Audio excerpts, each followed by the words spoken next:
Your body was built for 1 atmosphere of pressure. A thin skin of air at the bottom of the sky. And the moment you slip beneath the surface of the ocean, that world begins, quietly, to take you apart.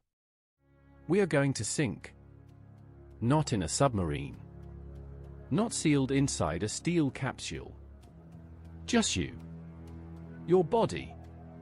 Descending 1 meter at a time into the deep. And at every depth, I am going to show you exactly what the water does to a human being. What fails first? What breaks? And the precise depth at which you would die. Because the ocean does not kill you all at once. It kills you in stages. And each stage is stranger and more violent than the one above it. The strangest part is that your body will not give up quietly. At every level, it fights to keep you alive in ways you have never imagined. Before we go under, hold on to 3 things. Each one is a promise. Each one will be answered before we reach the bottom. First, there is a depth where your lungs stop working as lungs and collapse to the size of a clenched fist. A living human being has been to that depth, on a single held breath, and come back alive. We will reach that exact number.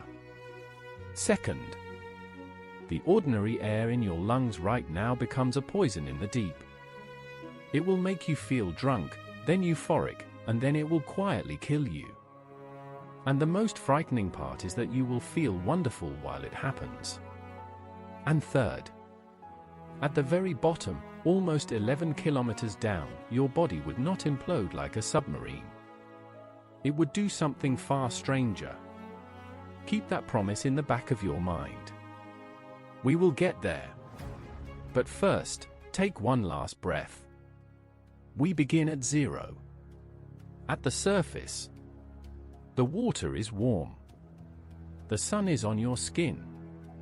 Right now the pressure on your body is exactly 1 atmosphere, the same gentle weight it has carried your whole life.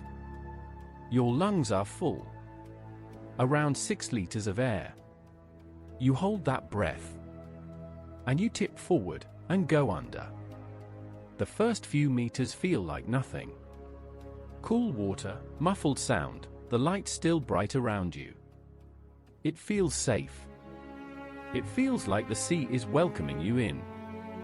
It is the last moment that will feel that way. Here is the rule that governs everything that follows. For every 10 meters you descend, the weight of the water adds 1 more atmosphere of pressure onto your body. 10 meters, and you carry twice the weight of the whole sky. 20 meters, 3 times. It never stops adding. Most of your body does not care. You are mostly water, and water pushes back just as hard as it is pushed. It is the air inside you that the ocean hunts. Every sealed pocket of gas becomes a weakness, and the deep will find every single one. Your lungs. Your sinuses. Your ears. Your gut.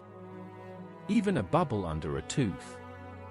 As the pressure climbs, each of those spaces is squeezed smaller and smaller, and if you cannot refill them with air, the tissue around them tears. Watch what happens next. 10 meters down, and the pressure has already doubled. 2 atmospheres now press on every part of you. You feel it first in your ears. A sharp, deep ache, like a plane's descent, but faster and harder. The pockets of air behind your eardrums are being squeezed. If you do not force air back into them, the eardrum stretches inward, then tears. The same thing is happening behind your eyes. The air inside your mask is shrinking, and it begins to pull at your face like a suction cup fastened to your skull. Behind your cheeks and forehead, your sinuses, more sealed pockets of air, start to bite with a deep, splitting pressure if they cannot drain. Even your teeth are not safe. A tiny bubble of air trapped under an old filling can compress until the tooth aches, and in rare cases, cracks. The ocean searches out every hidden pocket of air in you, and squeezes. And look at your own skin. If you cut yourself here, the blood would not run red. 10 meters down, the water has already swallowed every trace of red light. A wound at this depth bleeds a dull, sickening green. 20 meters. 3 atmospheres. The colors keep draining away, orange gone, then yellow, until the whole world is painted in shades of blue and gray. Your body is coping, for now. But with every meter, the air in your lungs is squeezed tighter, and a quiet, invisible poison keeps loading into your blood. 30 meters. The edge of the recreational world, the deepest a weekend diver is ever meant to go. For atmospheres now. For times the pressure your body has ever known. And with every breath you take, a hidden danger dissolves deeper into you. Air is mostly nitrogen, a gas your body normally ignores completely. But under this pressure, that nitrogen is forced into your tissues and your bloodstream, packing in tighter with every meter. Right now you feel nothing. But it is building, molecule by molecule, loading into your body like a spring being slowly wound. And it is waiting for its moment. 40 meters. And the second promise begins to come true. That nitrogen has reached a concentration in your brain that changes the way you think. Divers have a name for it. They call it the rapture of the deep. The legendary explorer Jacques Cousteau called it the drunkenness of the great depths. And that is exactly what it feels like. Divers describe it with a grim rule of thumb. Every 15 meters of depth feels like drinking one strong martini on an empty stomach. At 40 meters, you are 3 martinis deep, and still falling. A warm, floating, delicious calm spreads through you. You feel invincible. You feel like you finally belong down here. And that is exactly how it kills. Divers deep in this haze have calmly pulled the regulator from their own mouths and offered it to a passing fish, certain they no longer need it to breathe. Others forget which way is up. They chase their own bubbles down instead of following them to the surface. The mind simply stops working correctly, and it does not tell you. Nitrogen narcosis does not hurt. It gives no warning. It kills you with a feeling of perfect, fatal peace. 56 meters. This is roughly as deep as you can go breathing ordinary air before the air itself turns lethal. Because now, even the oxygen keeping you alive becomes a poison. Under enough pressure, oxygen stops being fuel and starts attacking your nervous system. Without any warning, it can trigger a violent seizure, a full convulsion, deep underwater, your body thrashing around a mouthpiece it no longer knows how to hold onto. There are warning signs, twitching lips, tunnel vision, ringing ears, but under narcosis you may not notice a single one until the convulsion has already begun. A convulsion on land is survivable. A convulsion at 56 meters is almost always a death sentence. To go 1 meter deeper on air is to gamble your life on a coin you cannot see. And so the deepest divers do something that sounds insane. They deliberately reduce the oxygen in their tanks, breathing less of the one gas you cannot live without, because too much of it, this deep, is just another way to die. They walk a razor's edge with every breath. Enough oxygen to keep the brain alive. Never so much that it triggers a seizure. Too little, and you black out. Too much, and you convulse. The margin between them shrinks with every meter you sink. And oxygen carries a second, slower blade. Breathe it under pressure for hours, and it begins to scorch the lungs from the inside, leaving them raw and burning. In the deep, everything that keeps you alive at the surface becomes, in its own time, a poison. To survive past this line, the deepest divers do something drastic. They stop breathing normal air altogether and switch to strange, engineered gases mixed in a laboratory. 66 meters and beyond, they replace most of the nitrogen with helium. Helium does not make you drunk, and it does not turn as poisonous under pressure. But helium plays a bizarre trick on the human body. It makes your voice squeak high and comical, like a cartoon character, so deep divers must speak to the surface through electronic unscramblers just to be understood. And helium steals your heat. It carries warmth away from your body far faster than air, so even inside a sealed suit, the deep is always trying to freeze you from the inside out. Descend fast on these gases, and your joints begin to ache and grind, a strange deep-sea arthritis caused by the pressure alone. The body is a machine, and the ocean has begun to seize its moving parts. 100 meters. 10 atmospheres. The bright world is gone, replaced by a deep, cold, endless blue. And it is cold. Below the sunlit surface, the ocean turns frigid fast, often just a few degrees above freezing. Water pulls heat from your body around 25 times faster than air. Even in a wetsuit, the deep is always draining the warmth out of you. As your core cools, your body starts to shut down the edges first, your fingers, your toes, then your judgment. Cold and narcosis together are a killer's partnership, one slowing your body while the other clouds your mind, and neither one tells you it is happening. And here we leave the machines behind entirely, and meet a different kind of human. The free divers. People who do all of this on a single lungful of air. No tank. No bubbles. No lifeline. Just one breath, held, as they let themselves fall into the dark. And what happens inside their bodies on the way down should be impossible.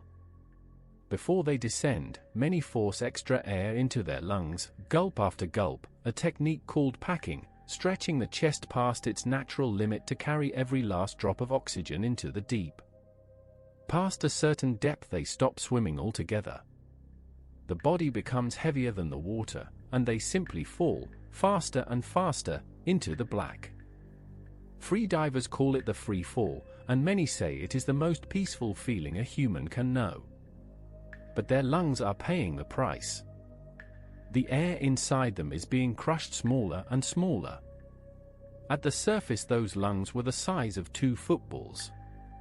Here, at 100 meters, that same air has been squeezed to the size of 2 oranges. And the body must perform a miracle, or the chest would cave in like a crushed can. So it floods its own chest with blood. Plasma pours out of the blood vessels and fills the space around the shrinking lungs, propping them up from the inside like water bracing a collapsing wall. At the same time, your heart rate crashes. It can fall to as low as 14 beats a minute, slower than a deeply sleeping person, to hoard every scrap of oxygen. This is the mammalian dive reflex, an ancient survival program buried in your DNA, the very same reflex that lets seals and whales dive for an hour. You have it too. It is switching on inside you right now. Blood drains out of your arms and legs and floods to your core, protecting the heart and brain, abandoning the limbs to the cold. Your body is quietly deciding which parts of you are worth saving. Even your spleen joins in, squeezing out a hidden reserve of red blood cells, giving you a natural blood transfusion to carry a little more oxygen into the dark. And here is the strangest fact of all. What makes you gasp for air is not a lack of oxygen. It is the buildup of carbon dioxide. Trained free divers learn to quiet that alarm so completely that the very best can hold a single breath, lying still, for more than 11 minutes.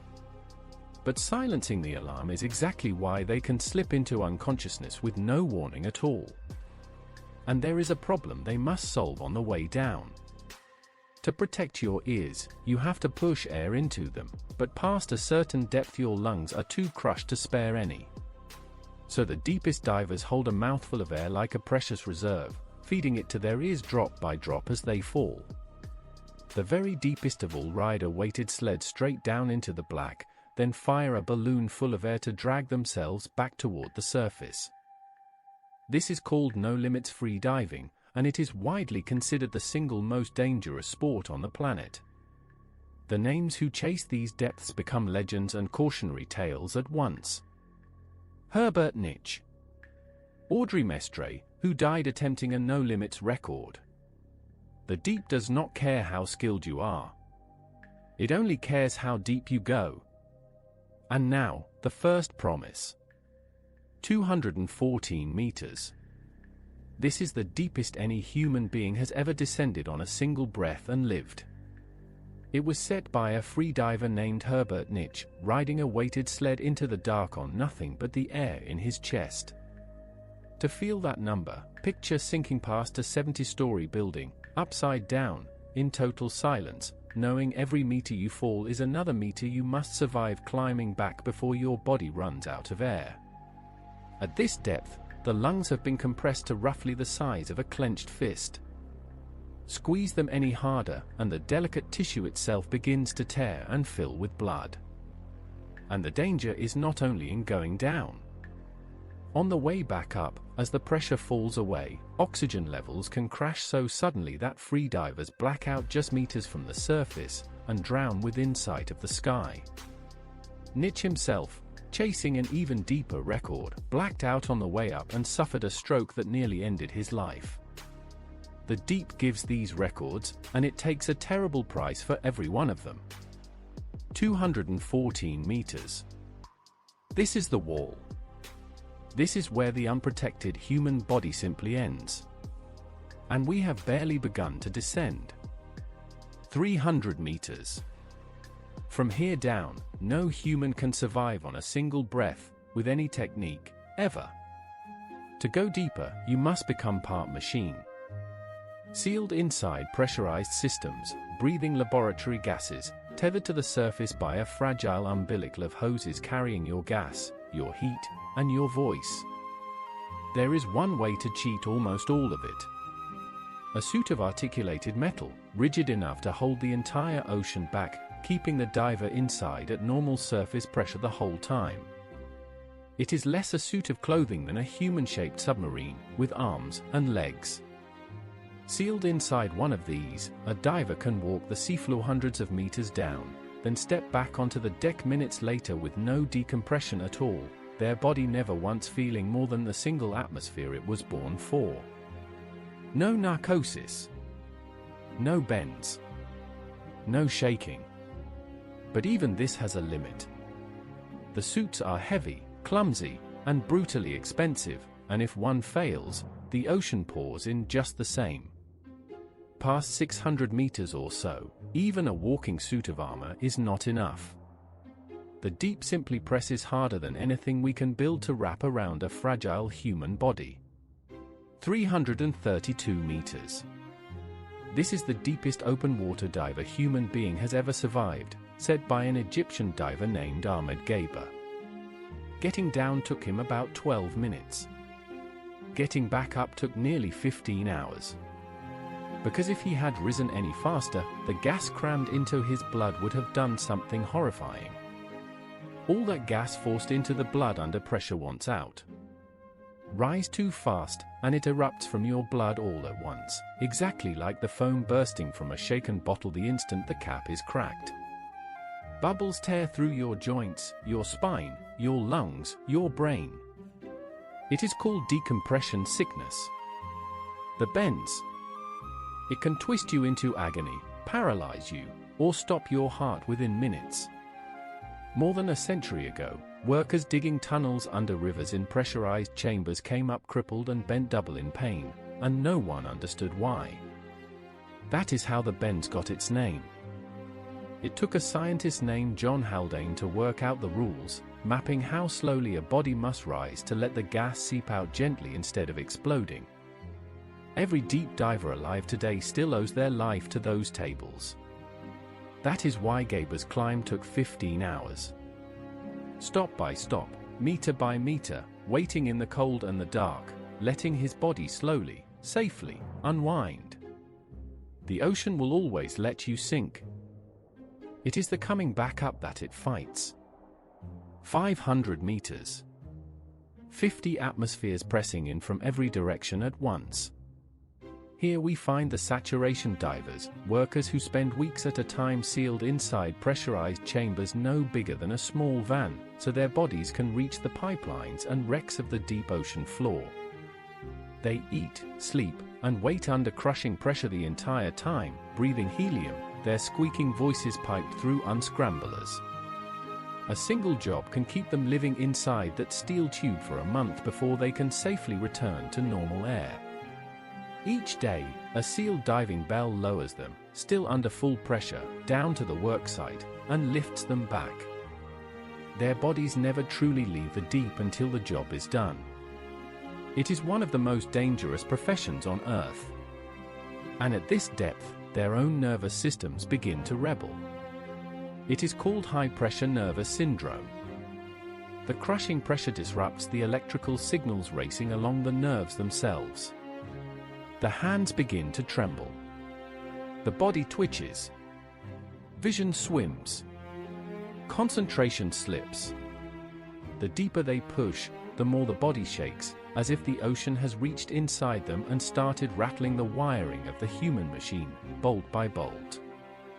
And the deep leaves scars that last a lifetime.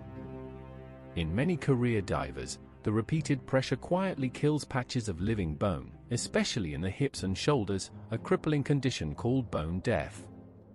Years after their final dive, the ocean is still collapsing them, slowly, from the inside. Their joints ache.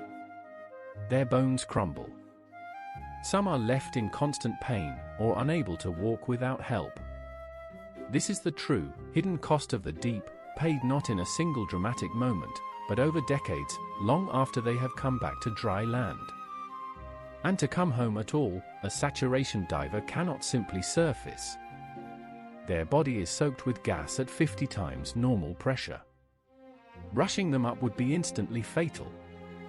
Instead, they spend days sealed in the chamber, the pressure bled off in tiny steps, their blood slowly, carefully, learning to be human again. 534 meters. In 1988, a team of French divers descended to this depth in the open ocean, a record for a real, working dive in the sea that still stands today. And in a sealed chamber on land, divers have endured a simulated pressure equal to 701 meters, among the most extreme pressures a human body has ever survived. They were watched every second by doctors waiting for the body to fail. The tremors were severe. Simple tasks became impossible. And beyond that depth, no protected human being has ever gone and returned alive. 700 meters. From here on, the human body cannot follow us at all, in any suit, in any machine we have ever built to carry a living person. But we are not stopping. We keep sinking. 1,000 meters. The last trace of sunlight died hundreds of meters above us. This is the midnight zone. Permanent, absolute darkness that has never once known the sun. The pressure here is 100 atmospheres. If your unprotected body were somehow dropped to this depth, you would lose consciousness in seconds. Your lungs would fold inward against your spine. Every pocket of air in your body would be crushed to almost nothing. You would be gone long before you understood you were falling. And for the human mind, this darkness is its own kind of death. There is no up, no down, no horizon. Divers who lose sight of their bubbles in the black have swum downward, certain they were rising, chasing the deep while believing they were racing for the surface. Your one small light reaches only a few meters. Beyond it lies everything at once, the cold, the pressure, the endless weight of the water, and the absolute certainty that nothing is coming to help you. Down here, panic kills faster than any gas. This is the point of no return, in every possible sense. Too deep to hold a breath. Too deep for a suit. Too deep for any rescue. A place where the human body and the human mind were never meant to go, and where, somewhere deep in your instincts, both of them already know it. And yet, life sails calmly past you. A sperm whale, a warm-blooded, air-breathing mammal exactly like you, dives straight through this depth on a single breath, hunting giant squid in the black. Its ribcage is built to fold and collapse without snapping. Its muscles are soaked with an oxygen-storing pigment that turns them nearly black. It carries its air in its blood and its flesh, not in fragile lungs. And it does something you never could. Before the deepest dives, it breathes out, emptying its lungs, so there is barely any air left inside to crush, or to poison its blood with nitrogen. It has solved the bends by refusing to carry the very gas that causes them. You and the whale are built from the very same blueprint, the same bones, the same warm blood. The only real difference is that evolution taught the whale how to survive down here, and left your body stranded at the surface. 2,000 meters. 200 atmospheres. The pressure here is enough to fold and crumple thick steel like wet paper. The water is just above freezing, a cold so total it would drain the heat from your body in minutes, if the pressure had not already ended you long ago. Even here, life refuses to stop. A Cuvier's beaked whale has been tracked diving nearly 3 kilometers down and holding its breath for over 2 hours, the deepest and longest dive of any mammal we have ever measured. 200 atmospheres, and a living, breathing mammal treats it as home. Your body, at this exact depth, would already be a memory. And it is silent here. Not the ordinary quiet of a still room, but a vast, pressing silence, broken only by the groans of the deep itself, and the distant clicks of hunting whales rolling through the dark for miles. Sound travels farther and faster in this deep water than in air, so a whale's call can cross an entire ocean basin. In the blackness, where eyes are useless, the deep is not a world of sight at all. It is a world of sound, and you are deaf to almost all of it. 3,800 meters. This is where the Titanic lies, resting in permanent darkness on the ocean floor, slowly dissolving into the deep.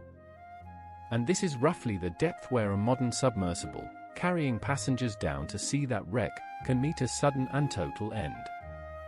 Because if a hull fails down here, it does not crack and slowly flood. It implodes. The surrounding water rushes in faster than the speed of sound, collapsing the space in a fraction of a single millisecond, quicker than a nerve signal could ever travel from your skin to your brain.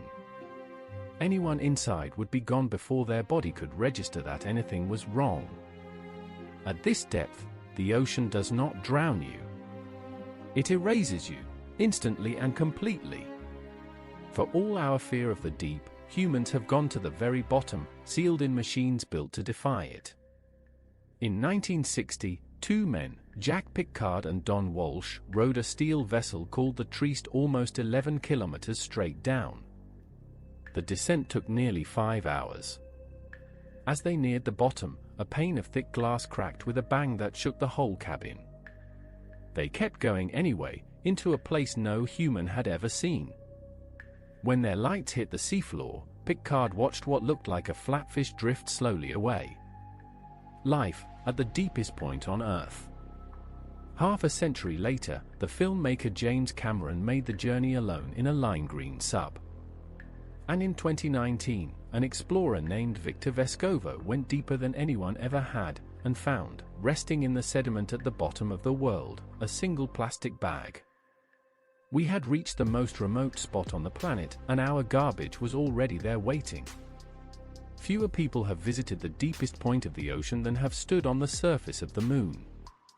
It remains one of the most hostile places a human has ever willingly gone. And here is a fact that should stop you cold. We have mapped the surfaces of Mars and the Moon in sharper detail than we have mapped the floor of our own ocean. Most of the deep sea has never been seen by human eyes at all. The place we have spent this whole descent exploring, the place that would kill your body a dozen different ways, is also the largest unexplored wilderness left on Earth. It is right here, beneath every wave, and we know almost nothing about it. 4,000 meters. We reach the abyssal plain, a cold, black, muddy desert that covers more of this planet than every continent on Earth combined. 400 atmospheres. A world of eternal night that most of humanity will never see, and never once think about. And still, incredibly, the ocean is not finished with us.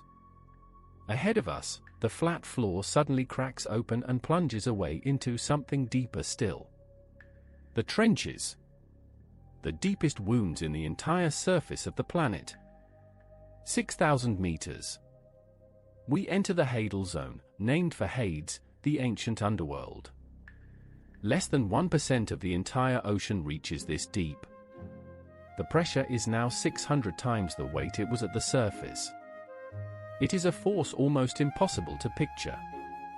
So let me try to give it a shape you can actually feel. Imagine the full weight of dozens of jumbo jets, stacked and balanced on a single fingertip. That is the pressure now pressing on every square inch of anything down here.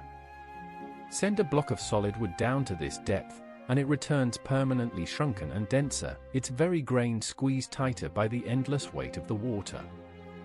This is what we are still descending into. 8,000 meters. Past this line, even most deep-sea fish can no longer exist. The pressure grows so extreme that it begins to warp the very proteins that living tissue is built from, until the molecules can no longer fold into the shapes that keep a body alive. There is a hard chemical limit to how deep a backbone and a brain can go, and we have now sunk below it. Almost nothing complex can survive here. And yet, there is still further to fall. And a few strange creatures still cling on, right at the edge. The pale, gelatinous snailfish drifts through these trenches with no scales, no air spaces, its soft body flooded with water so the pressure inside matches the pressure outside. It does not fight the ocean. It surrenders to it completely.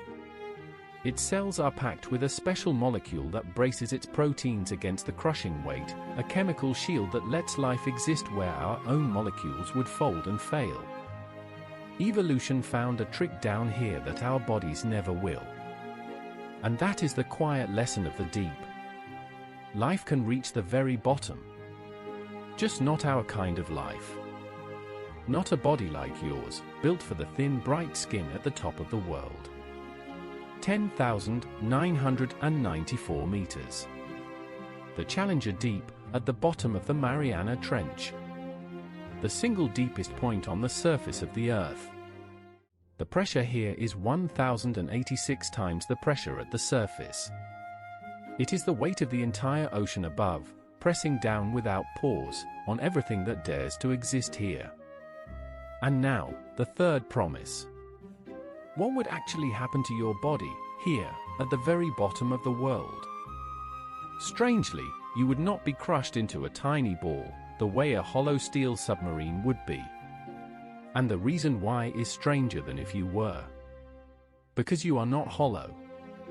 Your body is mostly water, and water barely compresses at all, no matter how violently it is squeezed. The solid, liquid parts of you would pass through this crushing pressure almost unchanged. It is only the air inside you that betrays you. Your lungs. Your sinuses. The tiny pockets of gas in your gut and your ears. All of them would collapse instantly and violently, long before you ever reached this depth. The parts of you that are liquid would arrive at the bottom intact. It is the emptiness you carry inside you that the ocean destroys. You are not killed because you are solid. You are killed because you are, in part, hollow. And what the pressure did not take, the deep would slowly reclaim. Even here, at the bottom of everything, tiny pale scavengers drift across the sediment, waiting, as they have waited for millions of years, for anything at all to fall. And the bottom itself is silent. Featureless. A soft, pale floor of sediment that has never known light, never known warmth, never known a single instant that was not under this unimaginable weight. This is the end of the descent. There is nowhere left to fall. So we begin to rise.